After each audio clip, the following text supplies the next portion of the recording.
சிவகங்கை உதயமான தினத்தை சிவகங்கை அரண்மனை வளாகத்தில் இன்று வெகு சிறப்பாக கொண்டாடப்பட்டது. சிவகங்கை முதல் மன்னர் சசிவர்ண தேவர் உருவ சிலைக்கு மாலை அணிவித்து மரியாதை செய்து வழிபட்டனர். சிவகங்கையின் முதல் மன்னர் முத்து விஜய ரகுநாத கௌரி வல்லப சசிவர்ண பெரிய உடையன தேவரால் தோற்றுவிக்கப்பட்ட சிவகங்கை சீமையின் உதய தினம் இன்று சிவகங்கை அரண்மனை வளாகத்தில் ராணி DSK மதுராந்தகி நாச்சியார் தலைமையில் இளைய மன்னர் மகேஸ்வரை முன்னிலையில் நடைபெற்றது. விஜய ரகுநாத கௌரி வல்லப சசிவர்ண பெரிய உடையன தேவர் சிலைக்கு மாலை அணிவித்து வழிபாடு செய்தனர். பள்ளி மாணவ மாணவியர், நகரின் முக்கிய பிரமுகர்கள் என ஏராளமானோர் பங்கேற்று மலர் தூவி மரியாதை செய்தனர்.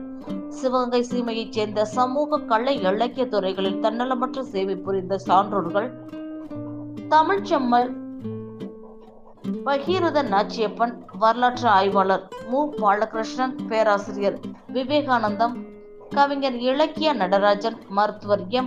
அப்துல் முத்தலீப், திருப்படி செல்வர் ராதா, தொல்லியல் ஆய்வாளர் புலவர் காளிராசா ஆகியோரை அரண்மனை சார்பில் கௌரவிக்கப்பட்டது.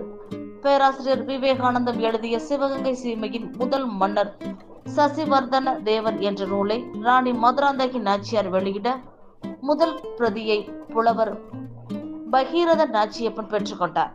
நிகழ்ச்சியில் மன்னர் கால பாரம்பரிய கலைகளான சிலம்பம், குத்துவரிசை, வாழ்வீச்சு, வளரி, கோம்பு சண்டை போன்ற வீர விளையாட்டுகளை மாணவ மாணவியர் கலை நிகழ்ச்சிகளாக நடத்தி அசத்தினர்.